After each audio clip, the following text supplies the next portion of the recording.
Bienvenidos, hoy hablaremos sobre las cuatro escuelas epistemológicas. La epistemología es la rama de la filosofía, la cual estudia el conocimiento, su naturaleza, su origen y sus límites, basándose en preguntas como ¿qué es el conocimiento?, ¿cómo se adquiere el conocimiento? Y qué justifica una creencia como verdadera o falsa. La epistemología busca entender qué hace que una creencia bien fundamentada sea fiable, basándose en factores históricos, psicológicos y sociológicos también. Hablaremos del racionalismo. Esta es la idea de que la razón es la principal fuente de conocimiento. A diferencia del empirismo, que se basa en la experiencia sensorial, el racionalismo sostiene que podemos llegar a verdades universales a través del pensamiento lógico y la deducción. Esto significa que hay conocimientos que podemos obtener sin necesidad de experimentarlos directamente. Hablaremos ahora de sus representantes. Primero tenemos a René Descartes, que es conocido como el padre de la filosofía moderna. Su enfoque se centró en la duda metódica y el uso de la razón para alcanzar el conocimiento. Después tenemos a Baruch Spinoza, un filósofo que cuestionó las creencias religiosas de su época y desarrolló una visión del universo con las leyes racionales. Después tenemos a Cotterfield Lewis, quien fue un polímata que hizo importantes contribuciones a las matemáticas y la filosofía. Leibniz introdujo el concepto de monadas, que son unidades simples que componen la realidad. Además, creía que vivíamos en el mejor de todos los mundos posibles, lo que refleja una visión optimista de la existencia.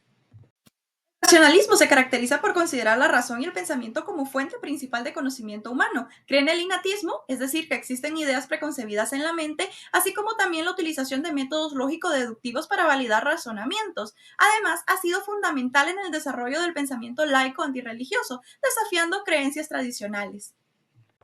El empirismo es una escuela filosófica que piensa en la experiencia como punto de partida y fundamento último de todo conocimiento posible, a diferencia del racionalismo que enfatiza la razón y el pensamiento deductivo como fuentes del conocimiento. El empirismo pues subraya la importancia de la experiencia concreta en la formación de posibles pensamientos y de toda la información que una persona puede obtener. Filosóficamente es enfrentado al racionalismo. El empirismo fue particularmente desarrollado por distintos filósofos ingleses. De ahí viene que se menciona tanto el empirismo inglés.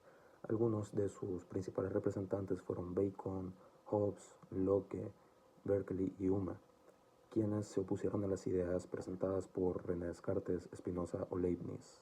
Entre los principales empiristas y sus aportes tenemos a John Locke, el cual creía que la mente humana era como una tabla rasa, como un papel en blanco, el cual se llena de conocimiento a través de las experiencias. También tenemos a David Hume, el cual mencionaba en sus obras Tratado de la Naturaleza Humana e Investigación en el Entendimiento Humano. Él afirmaba que el conocimiento se basa en impresiones y en ideas, que pueden ser verdades sobre hechos o relaciones entre ideas. Y también tenemos a George Berkeley, el cual afirmaba que para poder explicar el por qué el mundo no desaparece cuando no lo percibimos, él afirmaba de que Dios siempre lo observaba, asegurando también su existencia.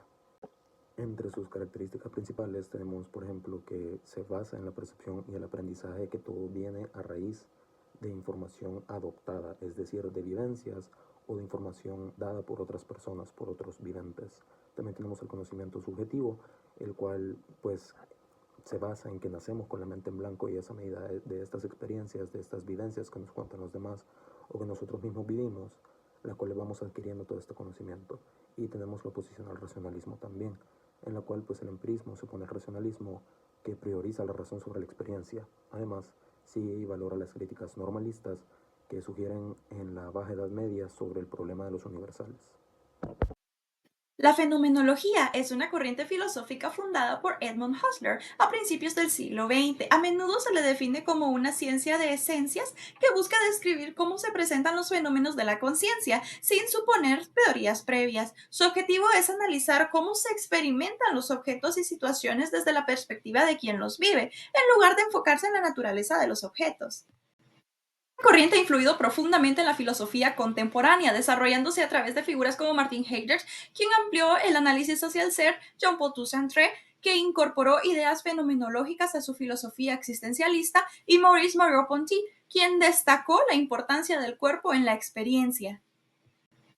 Corriente ha influido profundamente en la filosofía contemporánea, desarrollándose a través de figuras como Martin Heidegger, quien amplió el análisis hacia el ser, Jean-Paul Sartre, que incorporó ideas fenomenológicas a su filosofía existencialista, y Maurice Merleau-Ponty, quien destacó la importancia del cuerpo en la experiencia.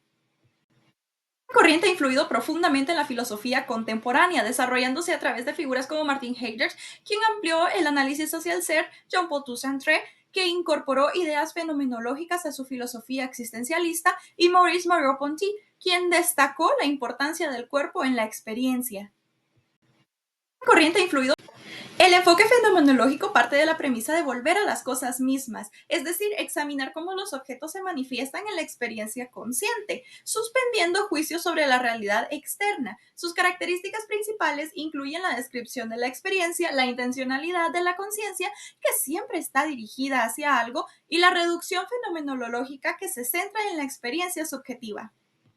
Ahora bien, vamos a hablar de la última escuela filosófica, que es la hermenéutica, que es aquella que se enfoca en la interpretación tanto de textos y producciones hechas por el ser humano, especialmente aquellas que nos dejan un significado más profundo, tales como la literatura, la religión, la historia. Al principio estaba más enfocada en interpretar textos religiosos, pero con el pasar del tiempo se amplió a nuevos campos, como lo estamos viendo en la filosofía, las ciencias sociales y el arte. La hermenéutica nos dice que básicamente las cosas nunca las vamos a ver al 100% de manera objetiva, ya que cada persona tiene su interpretación y sus propios lentes, es decir, su manera de ver la vida, porque esto lo define su contexto, sus creencias y las experiencias que cada persona posee. Entonces, maneras de entender la hermenéutica. Una de esas puede ser la interpretación de textos religiosos, que la Biblia, un pasaje bíblico, cómo lo va a interpretar si lo lee un cristiano, un católico, un musulmán, porque la hermenéutica trata de no solo leer, sino que dar sentido e interpretar lo que se lee. Por otro caso, también tenemos las obras de arte. Podemos ver una obra de Picasso, de Vicente Van Gogh, y no solo ver el lienzo, no solo ver la pintura, sino que entender qué quiso decir el artista con eso, por qué utilizó esas pinturas, en qué contexto histórico. Entonces, ¿cuál es la relación que tiene el autor, la obra y el contexto como tal?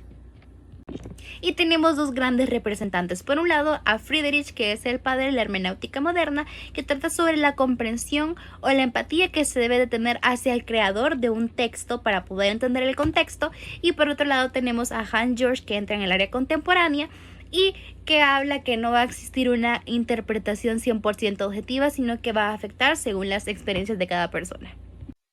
Eso ha sido todo por hoy. Muchísimas gracias por su atención prestada.